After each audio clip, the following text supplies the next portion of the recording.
حمیدہ کے والد میرے ابو کے دور کے کزن ہوتے تھے۔ روز کا آنا جانا نہیں تھا، لیکن کبھی کبھار شادی بیاہ میں ان لوگوں سے سامنا ہوتا تو دعا سلام ہو جاتی تھی۔ حمیدہ نے جب ایف اے کے بعد سی ٹی سی کی صنعت حاصل کی تو اس ملازمت کی تلاش ہوئی۔ میرے بڑے بھائی عادل ان دنوں جام پور سے آگے ایک دیہاتی اسکول میں ماسٹر لگے ہوئے تھے۔ حمیدہ کے والد نے میرے ابا جان سے کہا کہ عادل سے کہو اگر کسی گرلز اسکول میں ٹیچر کی سیٹ خالی ہو تو حمیدہ کے لیے کوشش کرے۔ عادل بھائی نے جب ایجوکیشن آفس سے معلومات لی تو کلرک نے بتایا کہ ایک سیٹ خالی ہے۔ جو ٹیچر اس سیٹ پر تھی اس کی شادی ہو گئی ہے اور وہ اسلام آباد چلی گئی ہے۔ خالی اسامی پر حمیدہ کے لیے کوشش کی جا سکتی ہے۔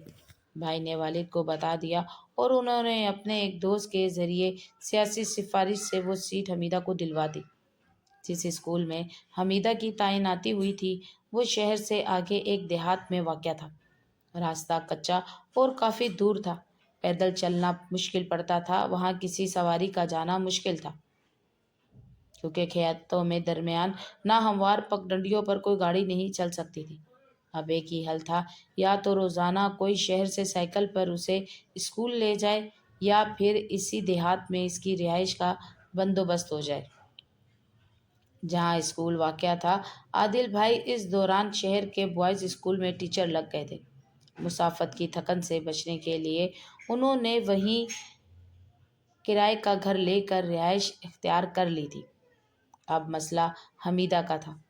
اس کے والد نے درخواست کی کہ عادل حمیدہ کی رہائش کا بندوبست کر دے کیونکہ روز شہر سے آنا جانا ان کی بیٹی کے لیے ممکن نہیں تھا۔ بوڑھے آدمی تھے، خود بھی ساتھ آنے سے قاصر تھے۔ عادل بھائی نے علاقے کے نمبردار سے بات کی۔ گرلز اسکول میں 2 کوارٹر عملے کے لیے بنے ہوئے تھے جو خالی پڑے تھے۔ ان میں سے ایک حمیدہ کی رہائش کے لیے مختص کرا دیا گیا۔ اسکول کی ماسی نے اس کے ساتھ رہائش اختیار کر لی تاکہ حمیدہ اکیلی نہ رہے۔ ارد گرد دیہاتوں کے گھر تھے جن کی بچیاں اسکول پڑھنے آتی تھیں، وہ لوگ بھی اپنی استانی کا خیال رکھتے تھے۔ غرض کہ حمیدہ کو دیہاتی اسکول میں ملازمت کے ساتھ ساتھ رہائش کی اچھی سہولت بھی میسر آ گئی۔ حمیدہ جب پہلی بار اسکول آئی تو اپنے والد کا رقعہ بھی لائی جو انہوں نے عادل بھائی کے نام لکھا تھا۔ اس میں تحریر تھا کہ میری بیٹی کی یہ پہلی جوائننگ ہے، اسے پڑھانے کا کوئی تجربہ نہیں، آپ اس کی مدد کیجیے گا اور خیال رکھیے گا۔ بھائی کو رقعہ ملا تو وہ حمیدہ کی رہائش پر چلے گئے۔ دروازے پہ دستخط دی، اسکول کی چپراسن آئی تو انہوں نے بتایا کہ میرا نام عادل ہے، حمیدہ بی بی ہمارے عزیز کی بیٹی ہے، ان کے والد کی ہدایت پر آیا ہوں کہ معلوم کروں حمیدہ کو کوئی پریشانی تو نہیں، اگر کسی سلسلے میں میری ضرورت ہو تو میں حاضر ہوں۔ چپراسن نے جا کر حمیدہ کو بتایا، وہ دروازے پر آ گئی اور بولی ماسٹر صاحب اندر آ جائیں۔ کوارٹر کے برآمدے میں 2 کرسیاں اور ایک چھوٹی میز رکھی تھی۔ حمیدہ نے عادل بھائی کو بیٹھنے کو کہا۔ ماسی کچن میں شربت بنانے چلی گئی، تبھی حمیدہ بولی ماسٹر صاحب مجھے پڑھانے کا کوئی بالکل بھی تجربہ نہیں ہے، آپ سے بچیوں کو پڑھانے سے متعلق ضروری ہدایت لینا چاہتی ہوں۔ عادل بھائی نے اسے بنیادی باتیں سمجھائی اور رجسٹر پر حاضری لگانے کا طریقہ بھی بتایا۔ اس دن بھائی نے اسے پہلی بار دیکھا تھا۔ حمیدہ بہت زیادہ خوبصورت نہیں تھی مگر اس کی ادائیں دلربانہ تھی اور بے تکلفی سے ہنسنے کا انداز بھی خوب تھا۔ عادل نے تبھی اس لڑکی کے ساتھ محتاط رویہ اختیار کیا کیونکہ وہ واقف کار کی عزیزہ تھی جس کا ان کے دل میں کافی احترام تھا۔ اب وہ اکثر بھائی کو بلا بھیجتی، گھر کے اندر عزت سے بٹھاتی اور جب بھی کسی مدد کی ضرورت ہوتی تو عادل سے کہتی۔ بھائی سے اکثر حاضری رجسٹر چیک کرواتی۔ اس دوران وہ باتوں باتوں میں ادھر ادھر کی باتیں بھی کرتی جاتی۔ تبھی عادل نے اس کے ساتھ وہی رویہ رکھا جو استاد کا شاگرد کے ساتھ ہوتا ہے۔ وہ اس خاتون سے لیے دیے رہ کر بات کرتے تھے، 3 بار بلاتی تو 1 بار جاتے تھے۔ اس رویے کی وجہ سے اس کی ہمت زیادہ نہ بڑھ پائی اور وہ حد میں رہی۔ اب وہ ہمارے گھر تحائف بھجوانے لگی، موقع ملتا تو جہاں ملاقات ہوتی بہانے سے عادل بھائی کی شادی کی بات چھیڑ دیتی۔ عادل نے اپنا رویہ مزید سخت کر لیا، وہ مایوس ہو گئی اور اپنے مسائل کو بہانے بلوانا چھوڑ دیا۔ جب کافی دن گزر گئے تو بھائی ایک روز خود اس کی طرف چلے گئے۔ انہیں یقین تھا کہ وہ اس کے رویے سے ناراض ہو گئی ہے۔ اس روز جب عادل ان کے گھر بیٹھے ہوئے تھے، پڑوس میں گانے چل رہے تھے۔ یہ سن کر حمیدہ بے اختیار بولی، اس پگلی کو کیا خبر کہ دل توڑنے والوں کو کسی کی جان کی پرواہ نہیں ہوتی۔ اس کا مطلب صاف ظاہر تھا، یہ اچھا موقع تھا۔ عادل بھائی نے اس سے کہا، پڑھی لکھی ہو کر بھی تم کیسی باتیں کہہ دیتی ہو؟ شاید تم پر خراب لٹریچر کا اثر ہے، ورنہ ایک معلمہ کو ایسی باتیں زیب نہیں دیتی۔ سمجھ جاؤ کہ تمہاری زندگی کا اختیار تمہارے والدین کے ہاتھ میں ہے۔ خود کو کیوں ایسی ویسی سوچوں میں الجھائے رکھتی ہو؟ کسی دن کوئی روگ لگا بیٹھی تو پیچھا چھڑانا مشکل ہو جائے گا۔ بھائی کی اس بات کا نہ جانے کیا اثر ہوا، وہ بولی، ماسٹر صاحب آپ شاید جذبات سے عادی انسان ہیں، جانے کیوں میرے منہ سے نکلی بات کا غلط مطلب لے لیتے ہیں۔ اس دن کے بعد سے بھائی نے اس کے پاس جانا ہی ترک کر دیا۔ جان گئے تھے کہ اس لڑکی کا خیال رکھنا بیکار ہے، یہ خود اپنا خیال رکھنے والوں میں سے ہے۔ سمجھانے سے نہیں سمجھے گی جب تک چوٹ نہیں کھائے گی۔ چند دن بعد بھائی کو ڈاک خانے جانے کا اتفاق ہوا۔ وہ یہ دیکھ کر حیران رہ گئے کہ حمیدہ پوسٹ ماسٹر صاحب کے سامنے کرسی پر بیٹھی ہے اور چائے پی رہی ہے۔ عادل کو دیکھ کر گھبرا گئی، فوراً اٹھی اور عمارت سے نکل گئی۔ بھائی نے بلال سے پوچھا، یہ کس سلسلے میں آئی تھی؟ بلال بولا، اپنے کسی کام کے سلسلے میں۔ کیوں؟ کیا آپ کو اس کا یہاں آنا ناگوار گزرا ہے؟ ہم یہاں شہر سے دور اکیلے پڑے ہیں، دل بہلانے کو کچھ تو سامان چاہیے۔